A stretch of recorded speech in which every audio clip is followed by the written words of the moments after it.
Welcome to the narrowboat that James built.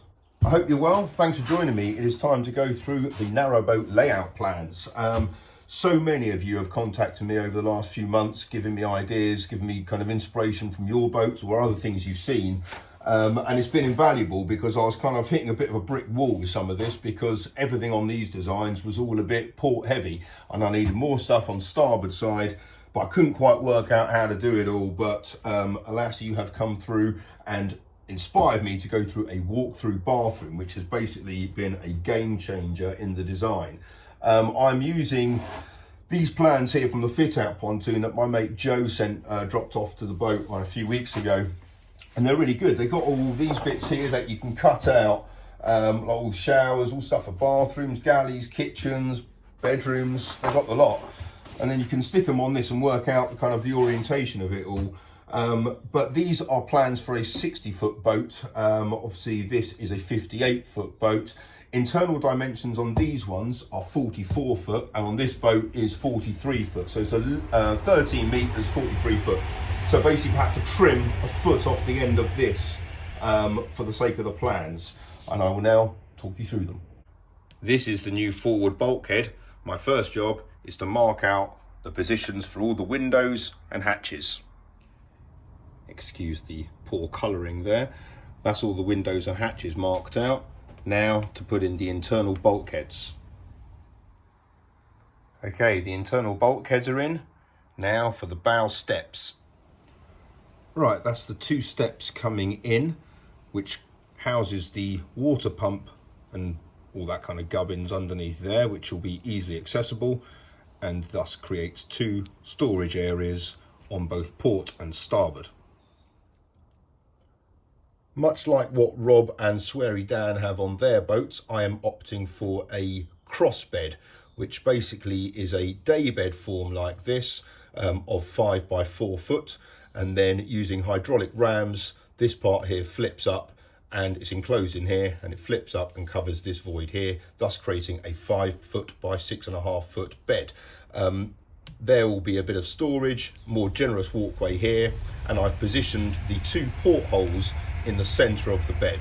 So there we have it, the bow cabin. Portholes will be here. That's kind of what I need to do kind of pretty soon now. Now I know where they're exactly going to be. And in the crossbed form, the daybed allows kind of sleeping for my kids. 4 out of the 5 kids are under 5 foot at the moment, and 2 of them are nowhere near 5 foot, so they can use that space kind of quite easily. Be a nice place to kind of chill out or whatever. There'll be cupboards units there, cupboard units here, a fairly generous walkway. If I did a 6-foot bed going across this way, it'd basically been butted up to the steps, which I wouldn't have wanted.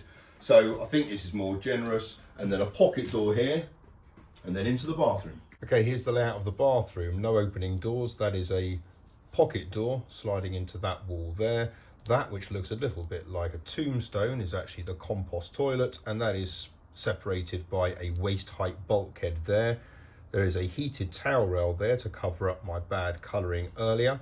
On that side there is some storage, and that is because of the shape of the upper walls, so that are most likely to be shelves for towels maybe. There is a quadrant shower there, 700 by 700, and then a wash hand basin there on the side of this, which is also a pocket door separating the walk-through bathroom from the rest of the boat, but also from the midships cabin, which I'll come on to now. Right, the design for the midships cabin is quite straightforward. Bulkhead here, walk through, bulkhead here, walk through. These are going to both be pocket doors. The aft bulkhead is slightly narrower than the fore bulkhead. It consists of single bunk beds, so one on top of the other, both 6 foot by 2 foot, and when they're not in use, it will give me a workshop area. This is going to be floor to ceiling storage, as is that one there, and there's going to be nothing on this side, I don't think, just to make sure that the walkway is nice and clear. Okay, so the midships cabin starts there, ends there. That provides a 6 foot or just over 6 foot sleeping area, and it's going to be twin bunk beds. So I'm going to need enough sleeping on this boat. As I said, the idea is it's slow patrol plus another bedroom, and that's a bedroom for 2. I don't want a double bed because I don't, well, the kids don't really like sleeping in double beds anymore. Certainly the twins, because they're 10 and they're a boy and a girl. The two girls don't mind, but I've got to make, I think it'd be better on bunk beds. I think that also allows for a more kind of universal use of this space. The thing you're obviously screaming at is, well, if you've got a bunk bed going across here, it's going to be eclipsing that window, which would look ridiculous and kind of block most of the light coming in, which of course it would. But the plan is going to be that the upper bunk here is going to raise from the lower bunk. So the important thing is to make sure there's adequate height here for whoever's on the top bunk to be able to kind of move and breathe and all that and not feel too claustrophobic. And there's got to be a similar height difference between the bottom of the upper bunk and the top of the lower bunk. But then for it to be a usable workspace with that bunk down, it needs to be at a certain height. So basically the upper bunk will collapse into the lower bunk and thus creating a kind of a work height, which will be with a chair, which will be fairly usable. And then there'll be floor to ceiling storage kind of here, and then floor to ceiling storage there, which will provide a bit of a ladder to get whoever it is up into that bunk there. That'll be the plan. And then quite a generous walkway there. There'll be a radiator there as well. And I've just got to work out how all the pipes are going to run through there, because it's obviously got to cross over to the heated towel rails there. No, that'll be fine. So yeah, that is pretty much the midships cabin. There'll be another pocket door here, which will lead through into the dinette.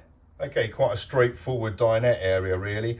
It's an 8-foot dinette with table. It doubles up as an additional double berth, and obviously it will have storage underneath all of this. The table will be able to be raised and lowered. The window and the hatches are kind of bang in the middle of the dinette, which obviously is quite pleasant on the eye. There'll be a pocket door here separating the midships cabin from the dinette. I might be able to shimmy this up a bit and put a bit of storage here above there. I'm not too sure yet, because that looks a little bit generous. Although it does need to be, because that is where the reflex stove is. That's obviously going to be rather warm. This is going to be a curved hearth and fireplace, which I really need to get a wriggle on and start making that. There's going to be a curved storage area there, just to kind of start to emphasize this curve going through into the galley. So you've seen the galley mapped out on the floor, but here it is on the plan. The hobs are going to be here. The oven is not going to be underneath this because I want this to be as free for space as I can be. So we'll have the induction hobs on there. We've got the washing machine there, sink there. The reason for that is, though, firstly, they can share a skin fitting there to put the grey water out into the canal. But secondly, I need the washing machine on starboard for trimming purposes. Round here on this side, we've got the oven on port. I don't know exactly which one it's going to be in yet. It doesn't really make any difference. This is all just going to be clear work surface though. There's going to be nothing above here, I don't think. I'm not planning on having any cupboards on the walls to give the illusion of space, make it nice and open. The only thing which will be full height is this, the electrics cupboard. And this kind of arrangement you've already seen before. So I'll have the fridge underneath there, which is the top step, and then these two curved steps here will enclose the batteries, thus creating quite a nice kind of generous opening there for me and all the kids when we're piling out of here, and then a fairly generous walkway through back into the dinette. And that is the plans for the kitchen, galley. I'm not sure if this is going to work, but here's the kind of flow I'm looking for. So you come in above the fridge and down over the batteries, through the galley. You've got this long bit here where the hatch is, opposite the diesel stove, down into past the dinette, through the pocket door into midships, past all of that, through the pocket door into the walk-through bathroom, past the day bed, up the steps and out. And here is a profile view of the starboard side. So you'll see it starts with the floor to ceiling cabinet there in the bedroom, with the calorifier on the starboard side underneath the bed, going through into a walk-through bathroom. There's the bulkhead there, a padlock looking toilet this time. There's the waist height bulkhead and the towel rail. You'll see I've marked out the window positions there. Another bulkhead going through into the midships cabin with another radiator. And then the final bulkhead going through into the dinette. And you've got the hatch in the middle of the dinette, going through into the reflex diesel stove, and then the beginning part of the galley with a washing machine and a sink in the middle of the window, and finally the batteries and the steps right at the back of the boat. And that is starboard. Okay, the port side profile, I've got cabinet right at the front, which is floor to ceiling. Then I've got a small radiator there underneath the gunnels right at the bow. And then this is all a void space here for the bed to come up. This is the bulkhead leading into the bathroom. You'll see it's a bit of squeeze there. The storage has to be of that width to enclose the shower.